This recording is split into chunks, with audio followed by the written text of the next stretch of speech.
numerosos, de tantos sacerdotes, padres, apóstolos, bispos, vão enchendo de glória a vida de tanta gente e vão dizendo: é o máximo, esse traz uma nova revelação, esse fala com a linguagem ungida para esta geração.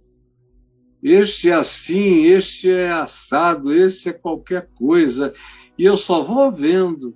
Eu já vi tanto isso. Tanto.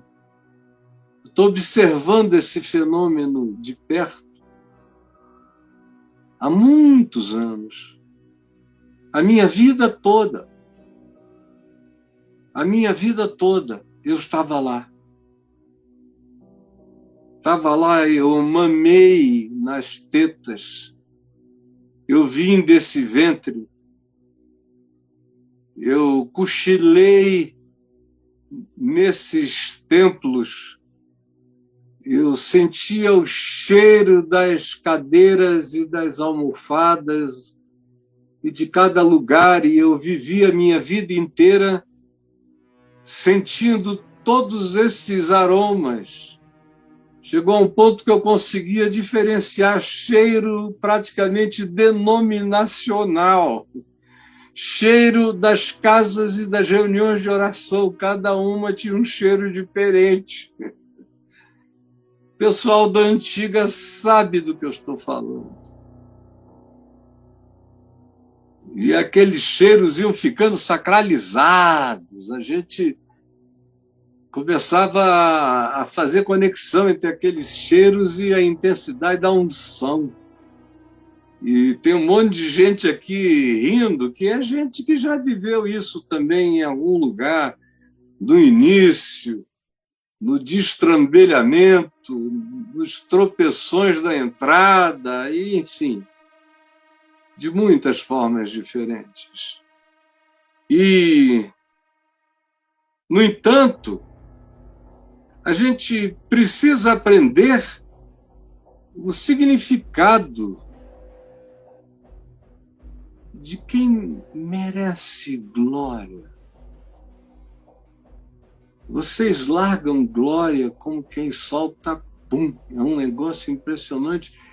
E aí toda a glória de vocês vai virando pum.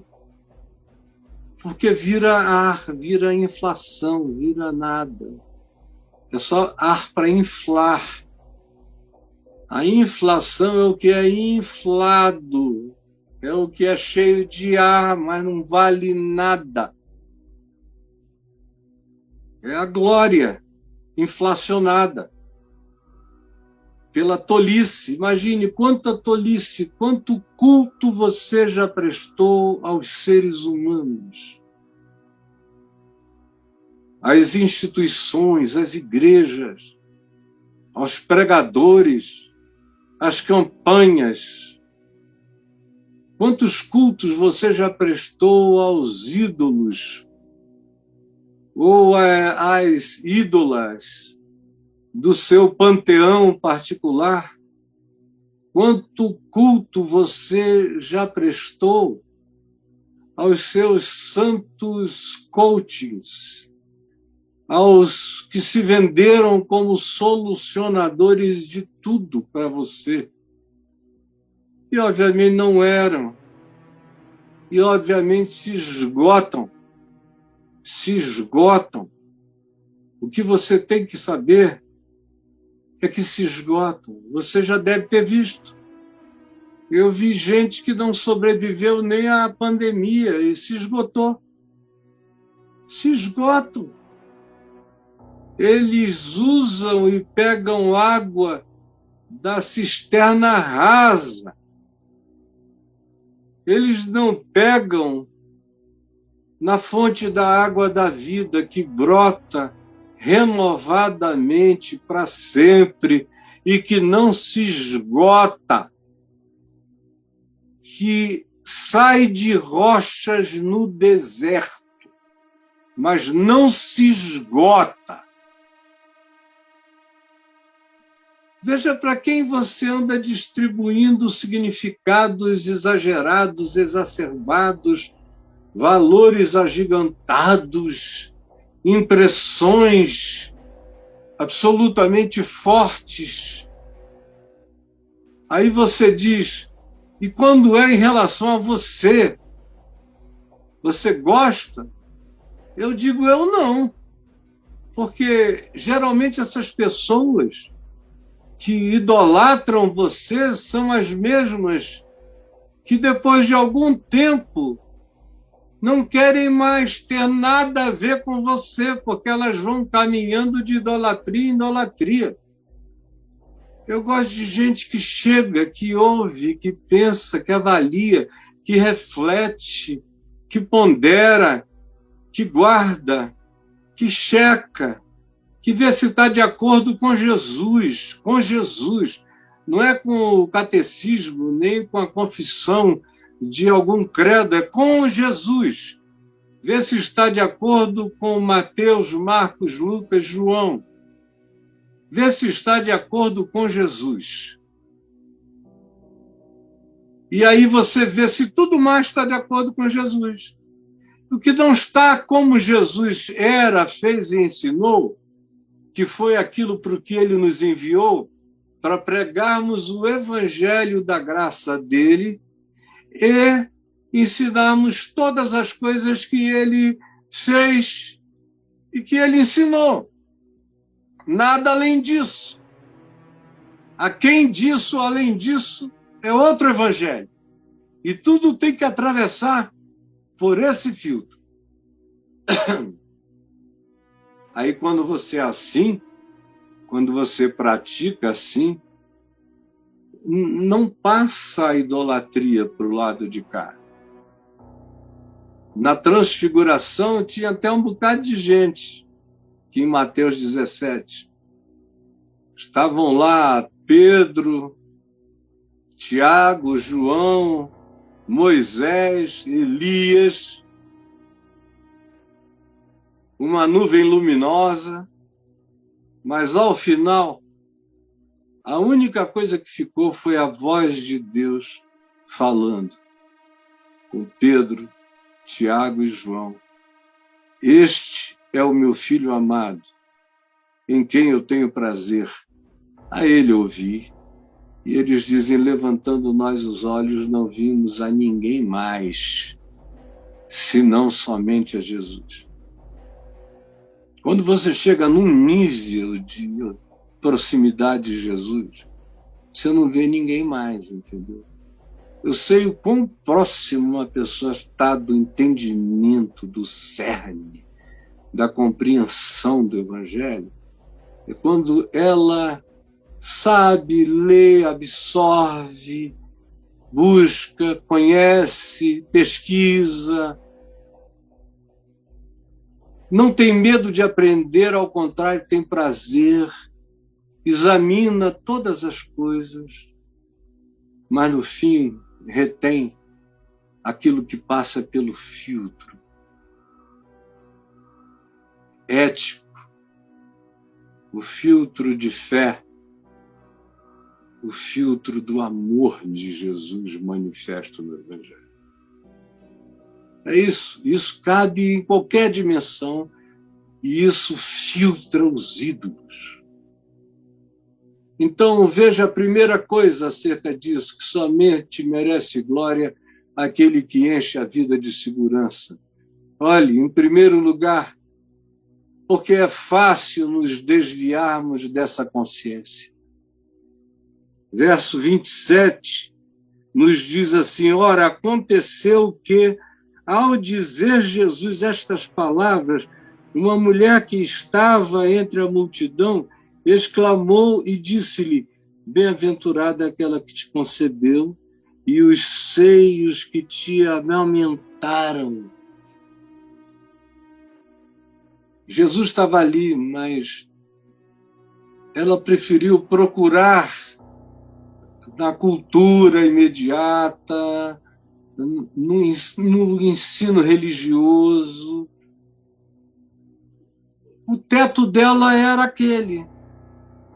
E é fácil, portanto, a gente se desviar da ideia de que a gente só tem que dar glória àquilo que traz segurança total à nossa vida. Aquilo que é. Porque é muito fácil a gente se desviar dessa consciência. A gente, sem querer, vai ficando psicologicamente politeístas. Eu conheço uma quantidade imensa de crentes que se tornaram psicológica e culturalmente politeístas. Eles dizem que creem em Jesus, mas eles dizem glória para qualquer outro mestre que apareça. Qualquer outro mestre. E se entregam e dizem que o cara é a cara de Jesus. Aí vão, se disser que tem que ficar tranquilo e tiver algumas posições, sejam cristãs, sejam de quietude oriental, seja de que natureza seja, se tiver algum tipo de promessa de natureza de coach pentecostal que vai fazer prosperar a sua vida, você não deu certo até hoje porque não tinha conhecido o que ele tem para ensinar, ou ela tem para ensinar, e aí você embarca, é fácil entrar no politeísmo psicológico de coaches, de pastores, de sacerdotes, de múltiplas religiões, é aquele cara dos olhos da mosca, que olha em tudo que é direção e é um verdadeiro caleidoscópio de convicções antagônicas, de percepções contrárias, mas ele diz que ele é a síntese e que Deus aí continua acima de tudo e que Jesus continua a ser o preferido. É fácil se desviar dessa consciência. Daqui a pouco o cara está lá na brabeza da invocação de discos voadores dos montes, ou fazendo oração para anjo, ou pedindo para dar beijinho em ET. Porque em qualquer direção onde se use o nome Jesus, por exemplo, ele embarca, ele não quer nem saber, ele já está lá. Ou se falar bem de Deus, ele já está lá. Pode ser até na igreja de Satanás. Se na igreja de Satanás ensinarem alguns princípios de equilíbrio relacional, ele vai dizer, poxa, a igreja de Satanás é legal pra caramba, porque ensina princípios de equilíbrio relacional. Enfim, não tanto faz. E às vezes a igreja de Satanás, por exemplo, nos Estados Unidos, ensina realmente princípios humanos melhores do que você recebe em algumas igrejas chamadas de Jesus por aí, que estão ensinando você a partir para cima do outro, descendo o cacete com ódio. Então é mais diabólico ainda, mas eu não tenho que dever louvor a nada que não me dê segurança à vida, a segurança absoluta. Aí, em segundo lugar, preste atenção, olha só, segundo lugar, deixar essa consciência de que só vale receber glória aquele que me dê total segurança para ser, para existir, para viver nesta vida ou em qualquer vida. Deixar essa consciência esvazia a nossa casa espiritual. É por isso que aqui está dito, ora, aconteceu que ao dizer Jesus estas palavras, o que demanda a pergunta, quais palavras? Quais? Que palavras? Essas aqui do contexto.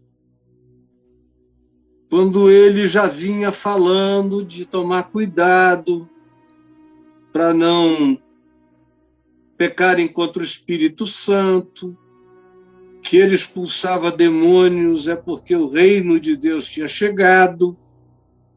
Aí ele diz do valente bem armado, que guarda a sua própria casa, ficam em segurança todos os seus bens, sobrevindo, porém, um ainda mais valente do que esse valente bem armado, vem e vence-o, tira-lhe a armadura na qual ele confiava e lhe divide os despojos.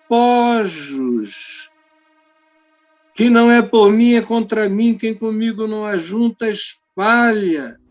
Quando o espírito imundo, ele está dizendo isso por causa daquele pessoal que achava que dava para dizer que ele expulsava demônios pelo poder de Belzebu e achavam que não estavam pecando contra Deus, porque eles sabiam que Jesus estava expulsando demônios pelo poder do reino de Deus que tinha chegado, mas mesmo assim falavam a loucura que falavam.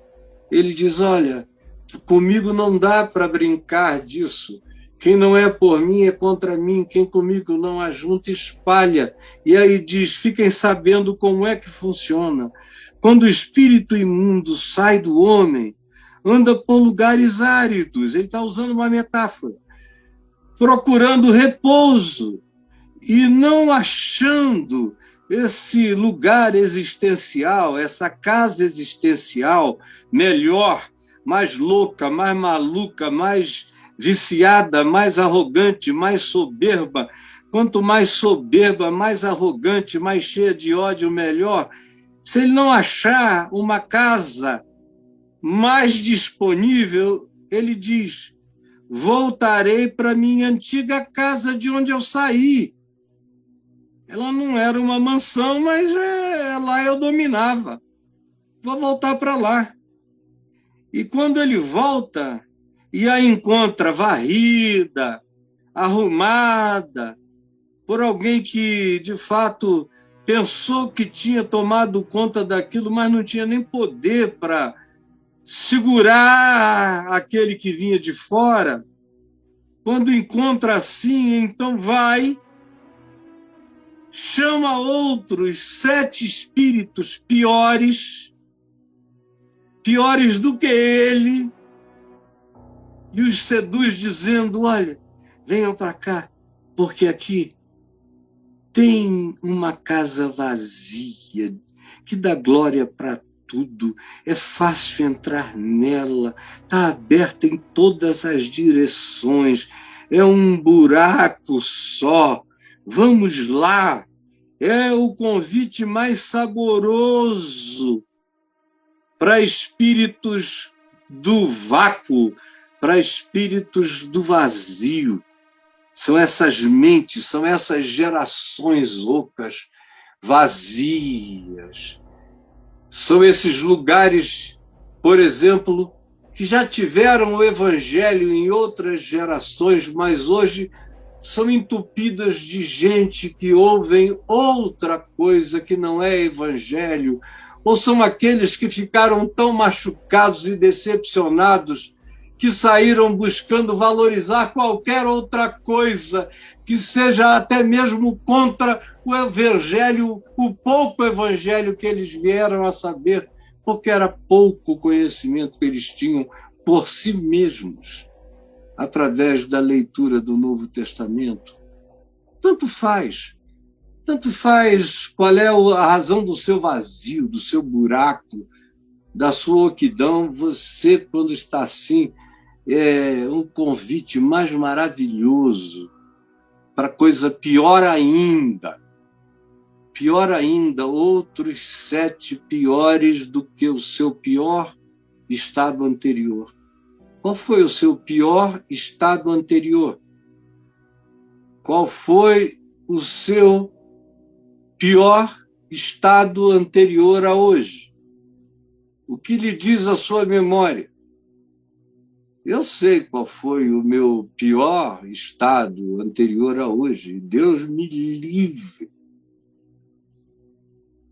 do meu último estágio pior, qualquer que seja o dia chamado hoje. Deus me livre de qualquer regresso. Eu morreria só em regressar, só em negar o que eu sei, o que eu conheço, o que eu provo.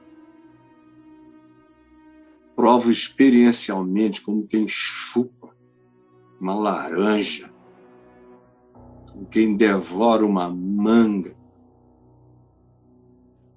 É assim, a experiência de Deus, como quem come o livro da vida.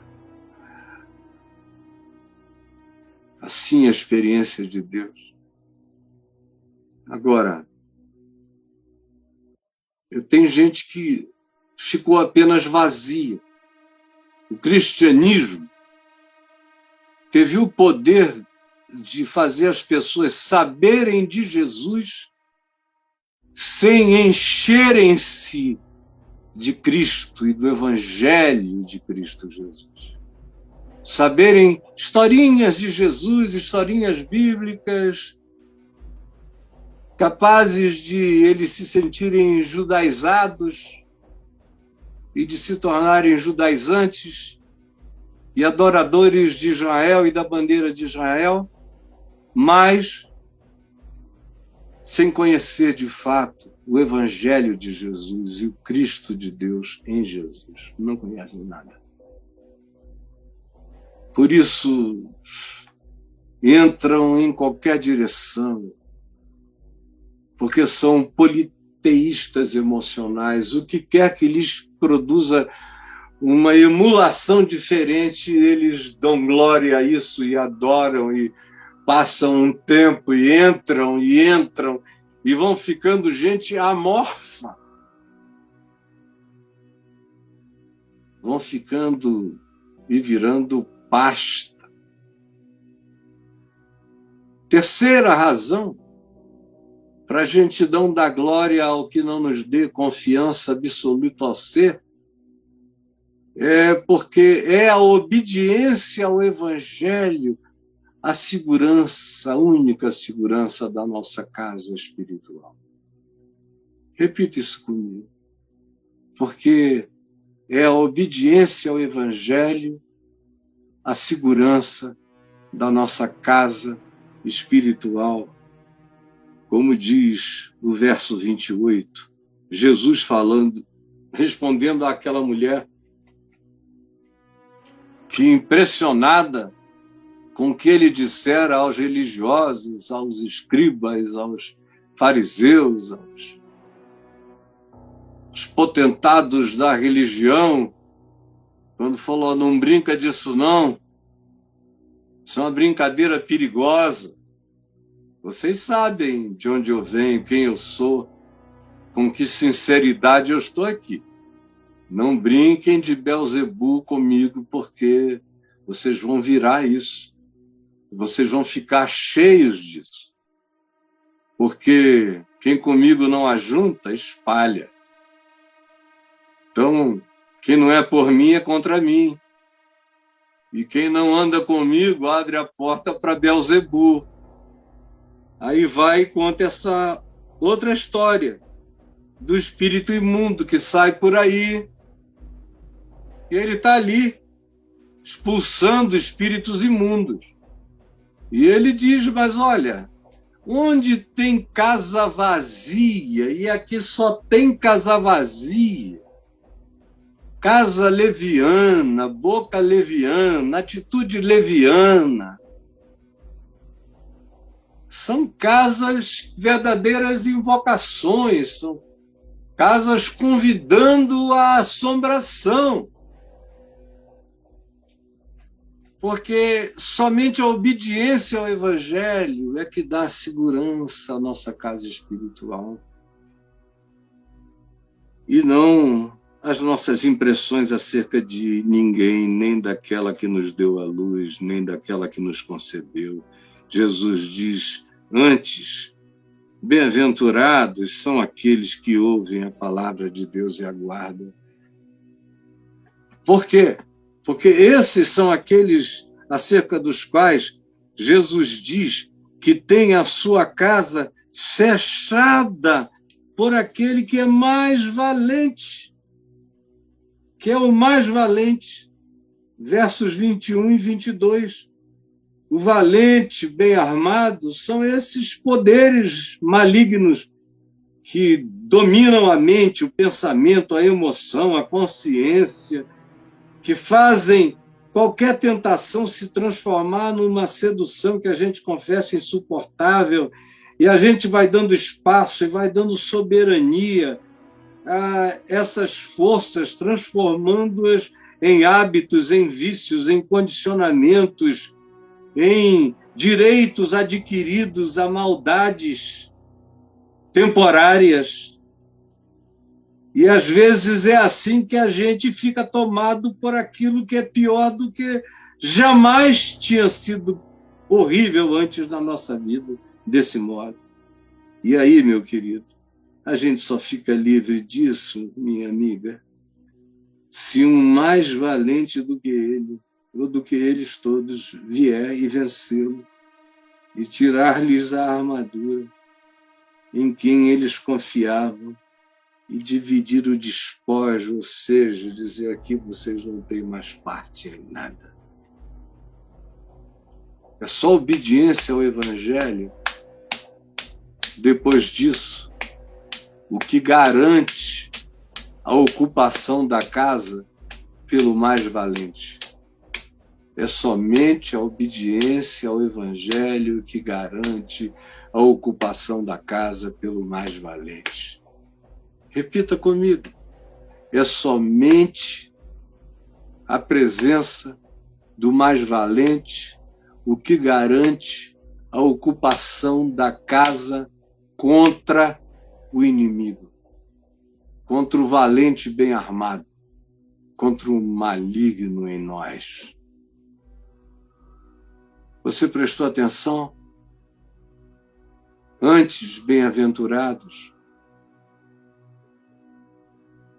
não os seios que me amamentaram ou os ventres de onde eu vim, mas todo aquele, qualquer pessoa na terra, no mundo inteiro. Ele já tinha dito, é meu pai, é minha mãe, é meu irmão. Agora aqui ele diz, bem-aventurados, mais ainda do que aquela que me concebeu e os seios que me amamentaram, são todos aqueles que ouvem a minha palavra, o Evangelho, e guardam, e praticam, e encarnam.